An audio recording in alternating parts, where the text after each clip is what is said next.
Price the lord. மிஸ்ஃபார் reformation church சார்பாக உங்கள் யாவரையும் இந்த மகிமை நேரம் நிகழ்ச்சிக்கு வரவேற்கிறோம். இன்றைக்கு போதகர் ரெவரண்ட் ஜேக்கப் ராஜ் கபூர் அவர்கள் உங்கள் மத்தியில் தேவனுடைய செய்தியை கொண்டு வந்திருக்கிறார். தேவன் மிகவும் சர்வ வல்லமை உள்ளவராய் இருக்கிறார். அவர் அதிசயம் செய்கிறவராய் இருக்கிறார், அற்புதம் செய்கிறவராய் இருக்கிறார். இயேசு கிறிஸ்து காற்றையும் கடலையும் பார்த்து அமைதலாயிரு என்று சொல்லும் போதே அது அமைதலாயிற்று.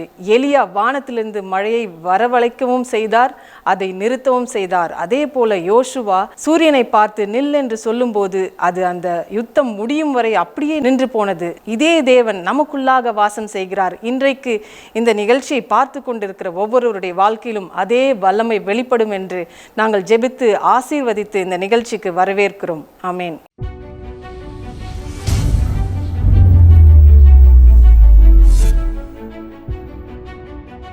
Price the lord. இந்த வேளையில் உங்களை மகிமை நேரத்துக்குள்ளாக வரவேற்கிறேன். கர்த்தர் பெரிய காரியங்களை இந்த நாட்களில் செய்து வருகிறத நாங்கள் சாட்சியாக கேட்டுக்கொண்டே வருகிறோம்.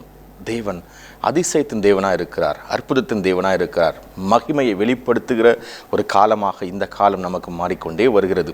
யாரெல்லாம் தேவனிடத்தில் அருகில் வந்து அவரிடத்தில் ஜெபிக்கிறோமோ, பேசுகிறோமோ, அவரோடு நம்ம நடக்க ஆரம்பிக்கிறோமோ, அவங்க வாழ்க்கையில் பல பெரிய புதிய காரியங்களை தேவன் இந்த நாட்களில் வெளிப்படுத்தி கொண்டே வருகிறார். அவருடைய மகிமையை இன்னும் அநேகர் கண்ணார கண்டு கொண்டே வருகிறத நாங்கள் கேட்டு சந்தோஷம் அடைகிறோம்.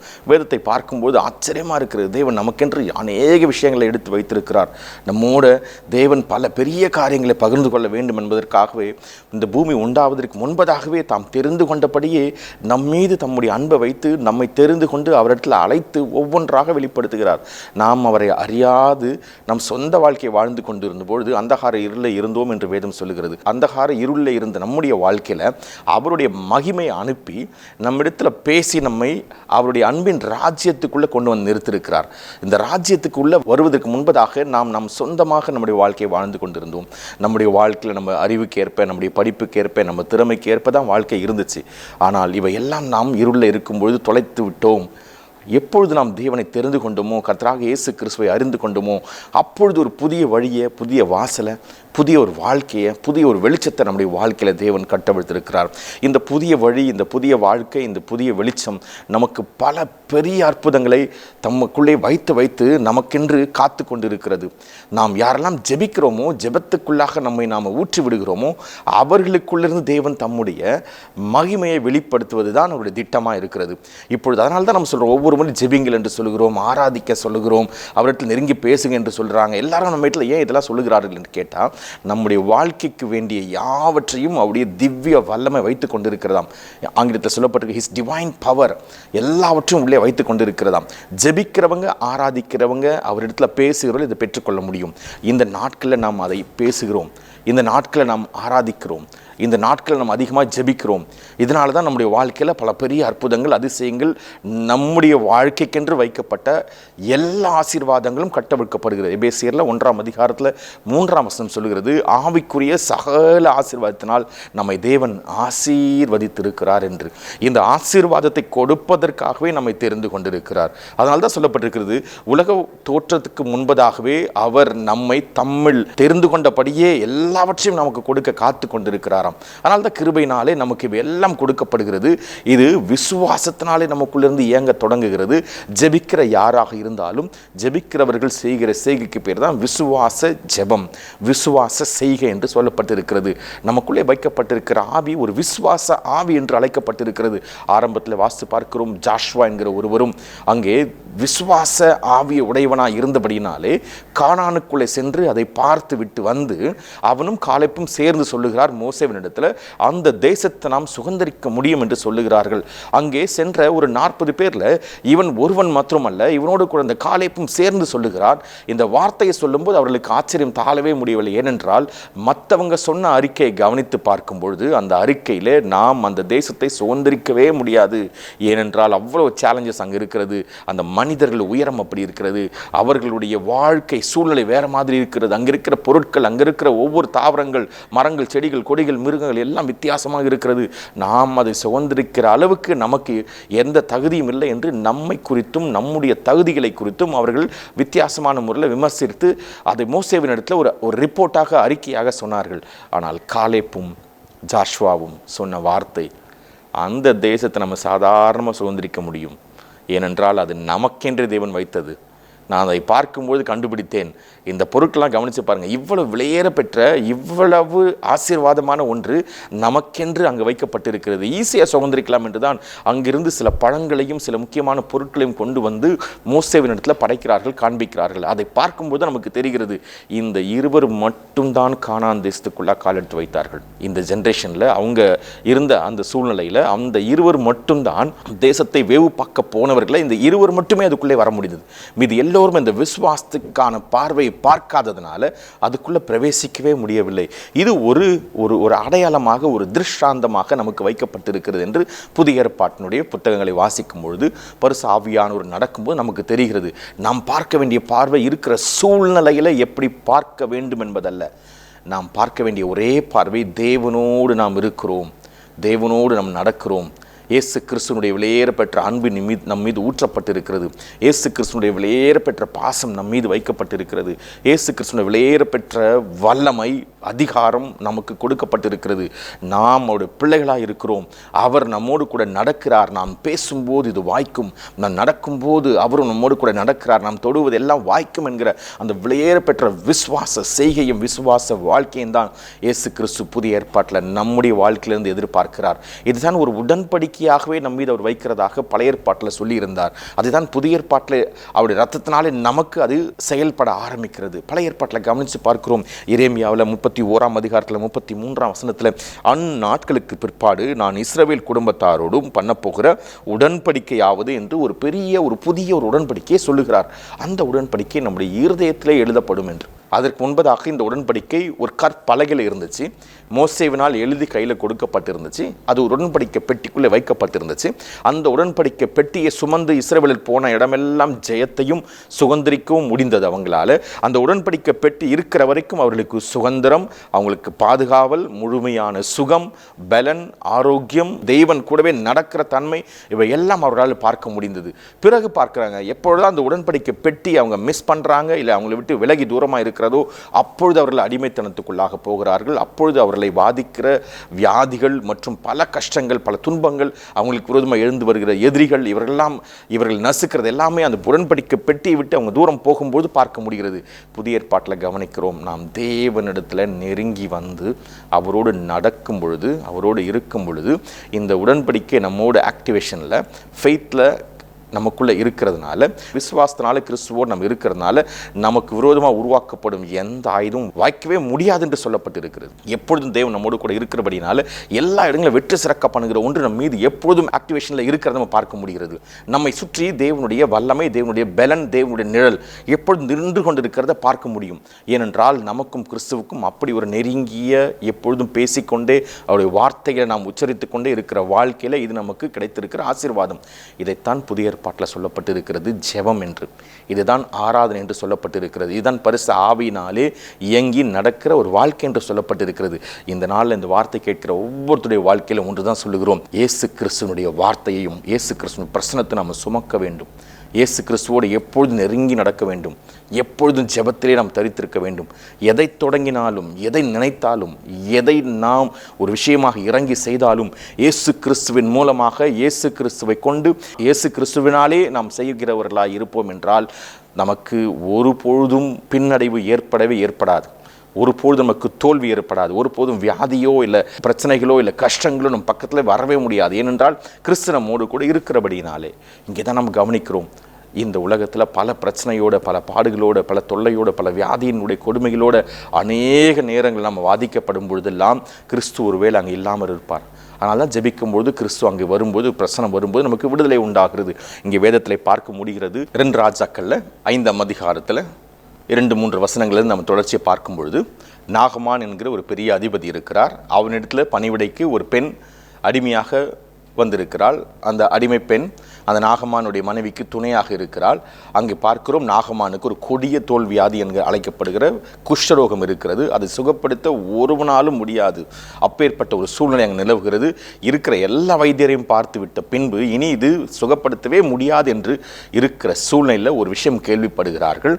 இஸ்ரவேலுக்குள்ளே ஒரு தீர்க்கதரிசி இருக்கிறார். இஸ்ரவேலினுடைய எல்லைக்குள்ளாக ஒரு மனிதன் இருக்கிறான், அங்கே சென்றால் இது குணமடையும் என்று அதை கேட்டவுடன் நாகமான் தன்னுடைய படை எல்லாவற்றையும் அழைத்து கொண்டு அங்கே இஸ்ரவேலில் வந்து நிற்கும் பொழுது பார்த்தீங்கன்னா ஒரு அற்புதமான ஒரு செயல் நடக்க இருக்கிறது. அங்கே அந்த ராஜாவின் இடத்துல போய் நாகமான் பேசும்போது நாகமான் பார்த்தவுடன் பயந்து நடுங்குகிறான். ஏனென்றால் இப்பேற்பட்ட வியாதியை ஒருவராலும் குணப்படுத்தவே முடியாது. அப்படி இருக்கும்பொழுது இங்கே ஒரு மனிதன் இருக்கிறான் என்று சொல்லுகிறபடினால் வீணான பழி என் மீது போடுகிறானே அந்த ராஜா என்று தனக்குள்ளே துடிக்கும்போது எலிசா ஆள் அனுப்பி சொல்லுகிறான், அவனை குறித்து நீர் ஏன் பயப்படுகிறேன், என்னிடத்தில் அனுப்புங்க, நான் பார்த்து கொள்கிறேன் என்று வாசித்து பார்க்கிறோம். 2 ராஜாக்கள் 5ஆம் அதிகாரம் 10ஆம் வசனத்தில் அந்த நாகமானை அங்கே வரவழைத்து நாகமானிடத்தில் ஒரே ஒரு வார்த்தை சொல்லி அனுப்புகிறார். வேறு ஒன்றுமில்லை, எங்களிடத்தில் இருக்கிற அந்த யோர்தானில் 7 முறை போயிட்டு அந்த தண்ணீருக்குள்ளே மூழ்கி எழும்பி வெளியில் வாங்க, அப்பொழுது சுகமாகும் என்ற ஒரு வார்த்தை மட்டும் சொல்லி அனுப்புகிறான். அவ்வளோதான். அந்த வார்த்தை கேட்ட உடனே அவனால் அந்த வார்த்தை செய்ய முடியவில்லை. ஆனாலும் போய் செய்து பார்க்கிறார்.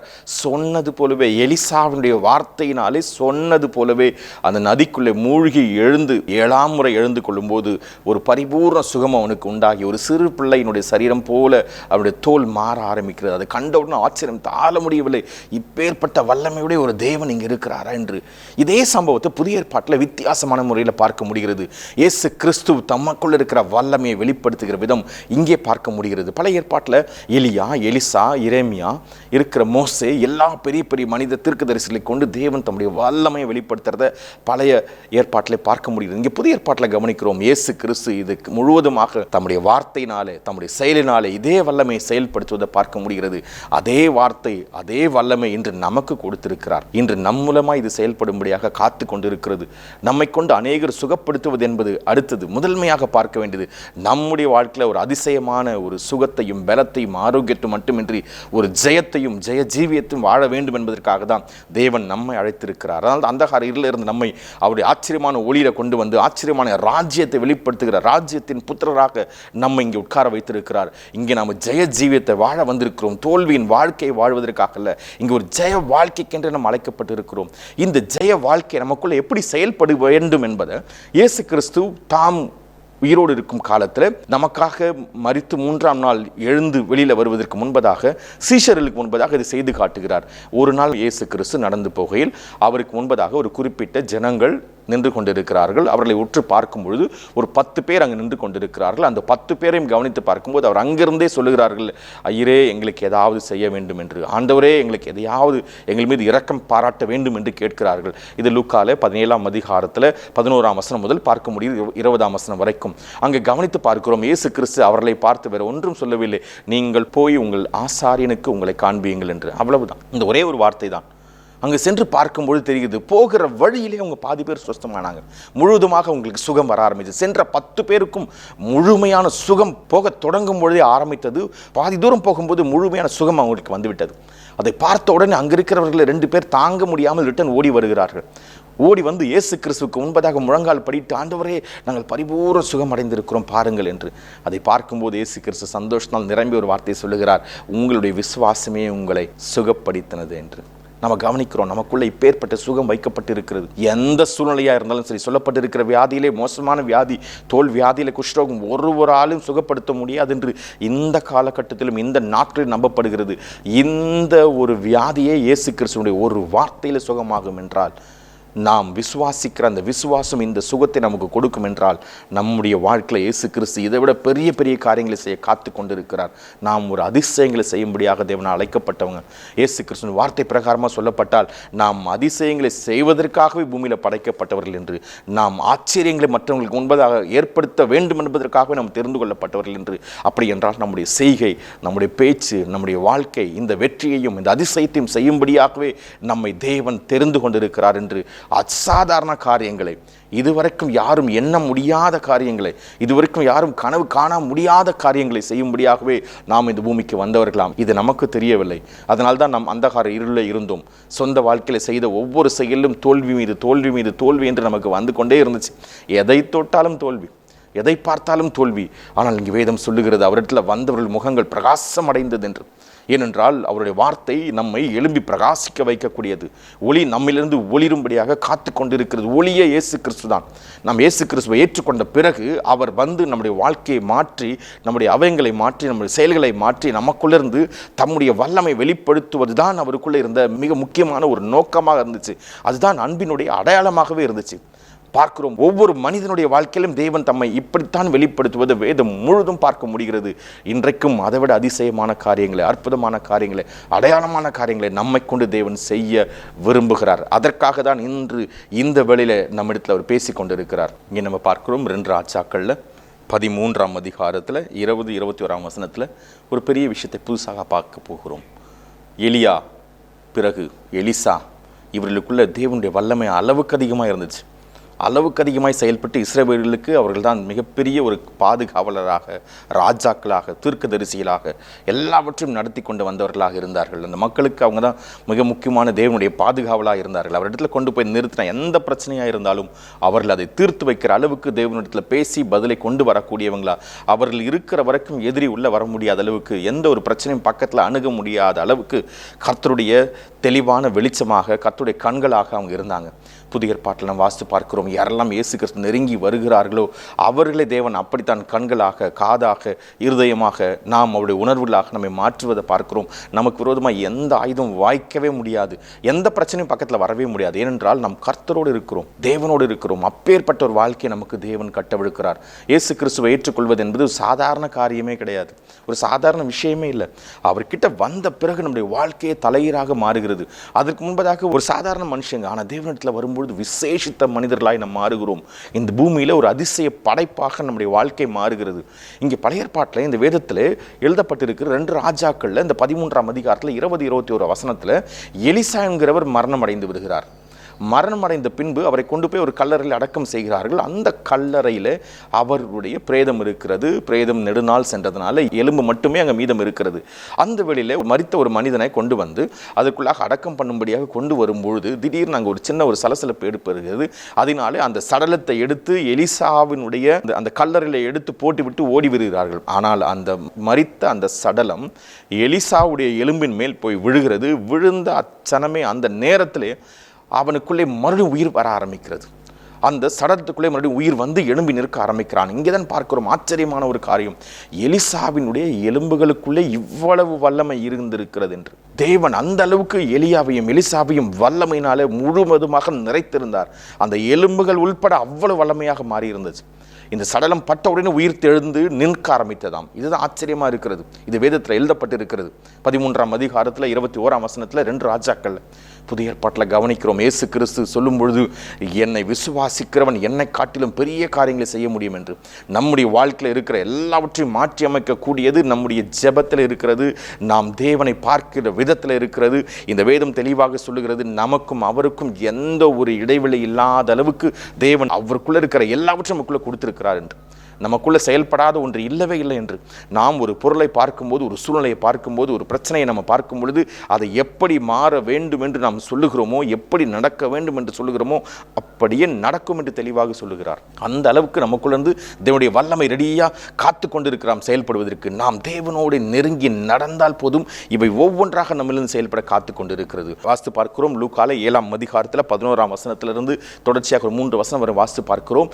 இங்கே நாயின் ஊர் அப்படின்ற ஒரு ஊர் பக்கமாக இயேசு கிறிஸ்து வருகிறார். அப்பொழுது திரளான ஜனங்கள் ஒரு குறிப்பிட்ட அந்த நிகழ்வுகளை அங்கு கவனித்து பார்க்கும்போது, ஒரு விதவையினுடைய மகன் மரித்து விட்டான். அந்த சடலம் எடுத்துக்கொண்டு போகிறார்கள் அடக்கம் பண்ணும்படி. அந்த சூழ்நிலை நடந்து கொண்டு இருந்ததில் இயேசு கிறிஸ்து வருகிறார். இதை பார்த்த உடனே அதை கவனிக்கிறார். அந்த நாயின் ஒரு விதவி தனிப்பட்ட முறையில் பாதிக்கப்பட்டிருக்கிறத கவனிக்கிறோம். ஒரே ஒரு மகனாக இருக்கிறான், அந்த மகனும் இறந்து விட்டான். இவ்வளவு பெண்ணாக இருக்கிறார், இவளுக்கு வேறு எந்த உதவியும் இல்லை என்று தெரிந்த உடனே இயேசு கிறிஸ்து சொல்லுகிறார், மனதுருகி. வேதம் சொல்லுகிறது, அவர் மனதுருகி அந்த பாடையை தொட்டார். உடனடியாக அந்த நாயின் ஒரு விதவையினுடைய மகன் உயிரோடு எழும்புகிறான். சாதாரண ஒரு விஷயமே இல்லை. மரித்திருக்கிற ஒரு சடலம் மறுபடியும் உயிர்ப்பிக்கப்படுகிறது. அது இயேசு கிறிஸ்துடைய கரம் பட்ட உடனே. இப்பேற்பட்ட ஒன்று செய்யக்கூடிய வல்லமை இயேசு கிறிஸ்துவுக்குள் இருக்கிறது, எப்பொழுதும் ரெடியாக காத்து கொண்டு இருக்கிறது. நாம் கிறிஸ்துவுக்குள் இருக்கும் பொழுது, நம் புது சிஷ்யா நாம் இருக்கிறபடினாலே நமக்குள்ளும் இதே வல்லமை காத்து கொண்டு இருக்கிறது, நம் மூலியமாக செயல்பட. அப்பேற்பட்ட அளவுக்கு தேவன் நம்மை தம்முடைய விலையேற பெற்ற வல்லமையினால் நிறைத்து இருக்கிறார் என்று தான் வேதம் சொல்லுகிறது. கிறிஸ்துவுக்குள் ஒருவன் இருக்கிற பொழுது எல்லாம் புதிதாகிறது. புதிதாகும் பொழுது எல்லாமே மாறுகிறது. அவனுக்குள்ளே மரித்தோரை உயிர்ப்பிக்கிற வல்லமை உள்பட எதை தொட்டாலும் எல்லாமே ஜெயமாய் மாறக்கூடிய அந்த வல்லமை உள்பட நமக்குள்ளே காத்து கொண்டு இருக்கிறதாம். இது ஒரு சாதாரண வாழ்க்கையே கிடையாது. நாம் வாசித்து பார்க்கிறோம், ஆதியாகமத்தில் தெளிவான முறையில் சொல்லப்படுகிறது. 17ஆம் அதிகாரத்தில் ஆபிரகாமுக்கு மகனாக ஈசாக்கு பிறக்கிறார். அந்த ஈசாக்கோட ஒரு பெரிய உடன்படிக்கை தேவன் ஏற்படுத்துவேன் என்று சொல்லுகிறார். அந்த உடன்படிக்கை இன்று வரைக்கும் உலகம் முழுவதும் இந்த விலையேற பெற்ற உடன்படிக்கை உடையதாக மாறுகிறது. இந்த கிறிஸ்தவர்கள் என்று அழைக்கப்படுகிற எல்லாருக்கும் ஒரு ஆரம்பமாக அந்த ஆபிரகாமோடு பண்ண உடன்படிக்கை இன்று வரும் செயல்படக்கூடியதாக இருக்கிறது. புதிய ஏற்பாட்டில் கவனிக்கிறோம், இயேசு கிறிஸ்து நான் ஆபிரகாமுக்கு செய்த எல்லா உடன்படிக்கையும் உங்களை வாழ்க்கை நான் செய்ய காத்து கொண்டிருக்கிறேன். கிறிஸ்துவுக்குள் ஆபிரகாமுக்கு செய்த எல்லா வாக்குத்தத்தமும் ஆம் என்றும் ஆமென் என்றும் இருக்கிறதாம். நமக்கு இல்லை என்று சொல்லக்கூடிய ஒரு வார்த்தையே இல்லை வேதத்தில். எதெல்லாம் இந்த வேதத்தில் எழுதி வைக்கப்பட்டிருக்கோ அவை எல்லாம் நமக்குள்ளே செயல்பட காத்து கொண்டிருக்கிறது. இந்த விலையேற பெற்ற வல்லமை இன்று நமக்கென்று காத்து கொண்டிருக்கிறது. பல பெரிய காரியங்களை செய்யும்படியாக தேவன் நம்ம அழைத்திருக்கிறார். நம்முடைய வாழ்க்கையில் தோல்வி என்பது நமக்கு இருக்கவே முடியாது. வியாதி என்பது நம்ம பக்கத்தில் வரவே கூடாது. அதை பார்த்து பேசி அது துரத்த வேண்டிய இடத்தில் நாம் இருக்கிறோம். கிறிஸ்துவோடு ஒருவன் இருப்பான் என்றால் கிறிஸ்துவை போல ஜெயமுள்ளவனாக மாற முடியும். கிறிஸ்து எல்லா வியாதிகளை துரத்தினது போல நாம் நம் வாயின் வார்த்தையை பயன்படுத்தினால் எல்லா வியாதியும் நம்ம விட்டு விலக ஆரம்பிக்கும். நாம் யாருக்கு ஜெபித்தாலும் அவங்க மேலே இருக்கிற எல்லா வியாதிகள் விலகும் என்று வேதம் தெளிவாக சொல்லுகிறது. விசுவாசிக்கிறவர்கள் நடக்கும் அடையாளங்கள் யாவன என்று சொல்லும் பொழுது வியாதி அனைத்து வியாதியும் பிசாசுடைய எல்லா தந்திரங்களையும் துரத்த முடியும் என்று சொல்லப்பட்டிருக்கிறது. நாம் சாதாரண மனிதர்கள் அல்ல. தேவன் நம்மை அழைத்ததனால் இந்த வாழ்க்கை மாறி இருக்கிறது. கிறிஸ்துவை நான் ஏற்றுக்கொண்டதனால் தான் இந்த வாழ்க்கை எனக்கு வந்திருக்கிறது. ஒருவன் கிறிஸ்துவுக்குள் இருந்தால் இந்த வாழ்க்கை அவனுடையதான் இருக்கிறது. ஜெயம் நமக்கென்று வைக்கப்பட்டிருக்கிறது. புதிய பலன் நமக்குள்ளே வைக்கப்பட்டிருக்கிறது. கர்த்தருடைய முழுமையான மகிமை நம் மீது வைக்கப்பட்டிருக்கிறது. நாம் தோல்விக்குள்ள வாழும்படியாக அழைக்கப்பட்ட ஒரு ஜனங்களே கிடையாது. இந்த நாட்களில் கவனிக்கலாமா? நாம் ஜெபிக்கும் போது இந்த வல்லமை நம்முடைய வாழ்க்கையில் வெளிப்பட காத்து கொண்டு இருக்கிறது. இன்று நாம் அப்படிதான் ஜெபிக்க போகிறோம்.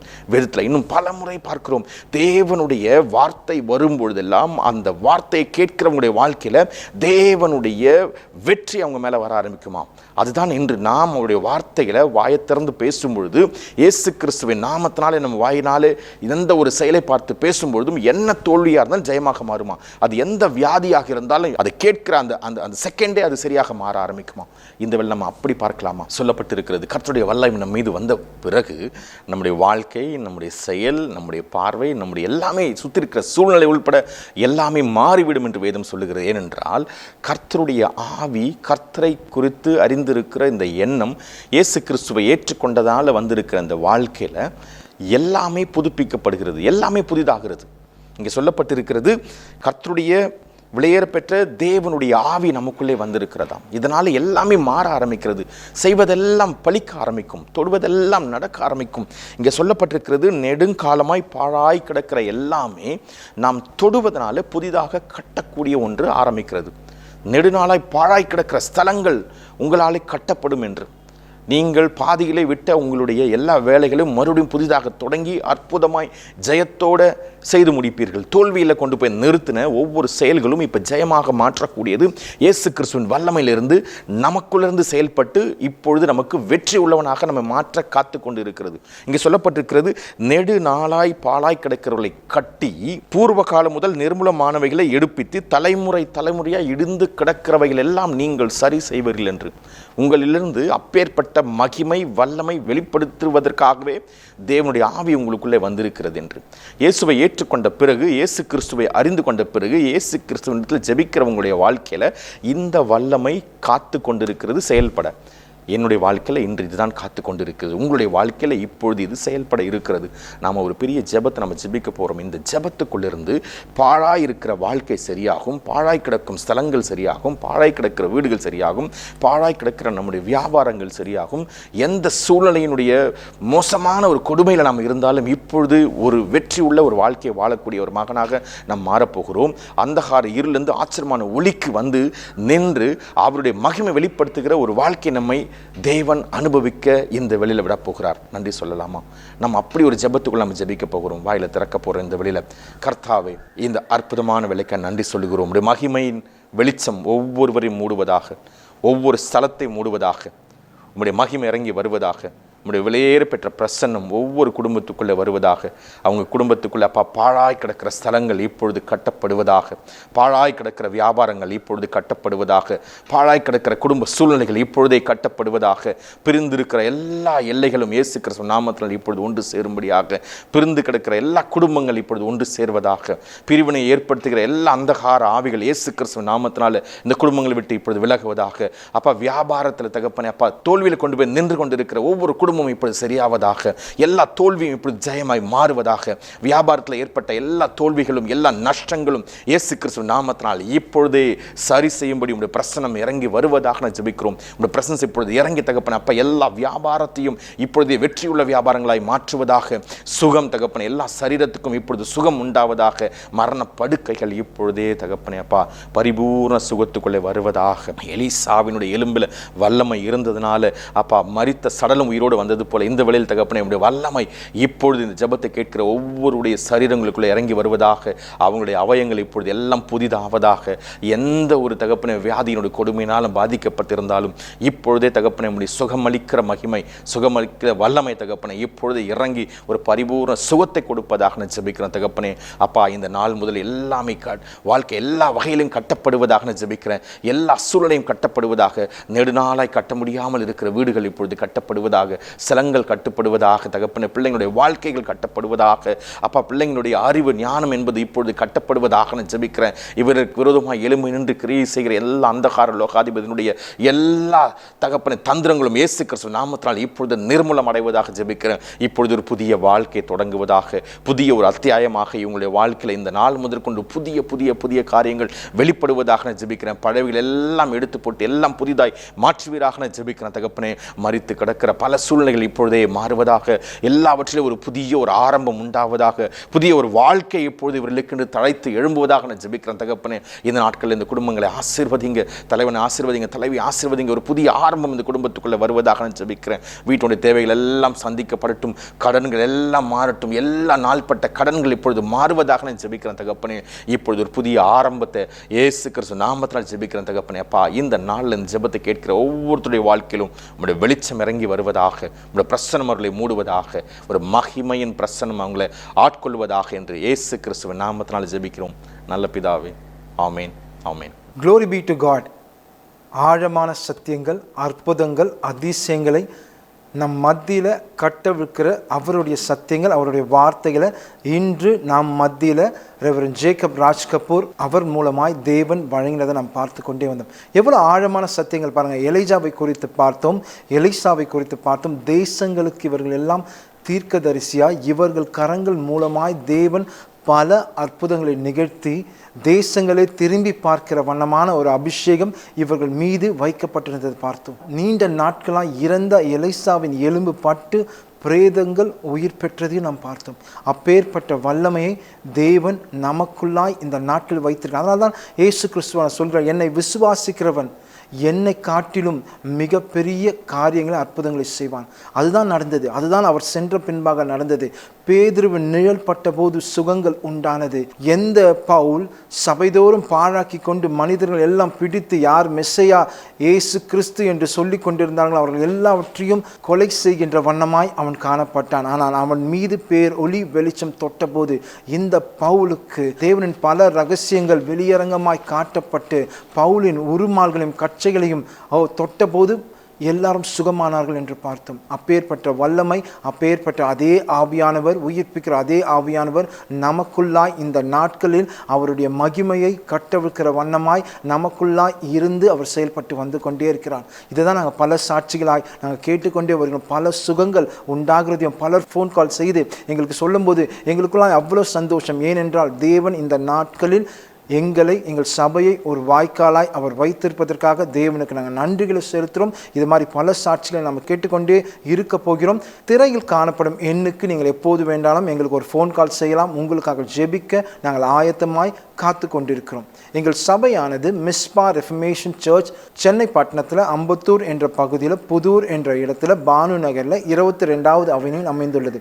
எங்கள் சபையில் ஒவ்வொரு வாரமும் புதன்கிழமை மாலை 7 மணி முதல் 9 மணி வரைக்கும் வேத வகுப்பு நடைபெறும். எங்கள் சபையில் ஒவ்வொரு வெள்ளிக்கிழமையும் இரவு 10 மணி முதல் அதிகாலை 1 மணி வரைக்கும் காத்திருப்பு ஜெப கூட்டம் நடைபெறுகிறது. அது மட்டுமல்லாமல் மாதத்தின் 2ஆம் வாரத்தில் சனிக்கிழமையில் உபவாச ஜெப கூட்டம் நடைபெறும். ஒவ்வொரு மாதமும் வல்லமையுள்ள தேவ மனிதர்கள் இங்கே வந்து அவருடைய பிரசன்னத்தை கட்டவிழ்ப்பதை நாங்கள் பார்த்து கொண்டே வருகிறோம். பல சுகங்கள், பல அற்புதங்கள், அதிசயங்கள் இந்த நாட்களில் நடைபெற்று கொண்டே இருக்கிறது. நீங்கள் சென்னையில் இருக்கும் யாவரும் எங்களுடைய சபையின் ஆராதனை, அதாவது ஞாயிற்றுக்கிழமையில் காலை 10 மணி முதல் 1 மணி வரைக்கும் முதலாவது ஆராதனை நடைபெறுகிறது. இரண்டாவது ஆராதனை மாலை 7 மணி முதல் இரவு 9 மணி வரைக்கும் நடைபெறும். அது மட்டும் இல்லாமல் பல விசேஷித்த கூட்டங்கள் எங்கள் சபையில் நடைபெற்று கொண்டே இருக்கிறது. இதனுடைய விவரங்களை எங்களுடைய ஃபேஸ்புக் மற்றும் இன்ஸ்டாகிராம் பேஜ் ஆகிய மிஸ்பா ரிஃபர்மேஷன் சர்ச் பேஜ் மூலமாய் நீங்கள் அறிந்து கொள்ளலாம். எங்களுடைய யூடியூப் பேஜ் ஆகிய மிஸ்பா ரிஃபர்மேஷன் சர்ச் பேஜில் பல ஆழமான சத்தியங்கள், தேவன் எங்கள் பாஸ்டருக்கு அளித்த பல ஆழமான சத்தியங்களை நாங்கள் அப்லோட் செய்துள்ளோம். இதை கேட்டு நீங்கள் உங்கள் ஆசீர்வாதத்தை நீங்கள் பெற்றுக்கொள்ளலாம். மீண்டும் அடுத்த வாரம் நாம் மற்றும் ஒரு ஆழமான சத்தியத்திற்குள்ளாய் தேவன் நம்மை வழி நடத்துவார். ஷாலோம்.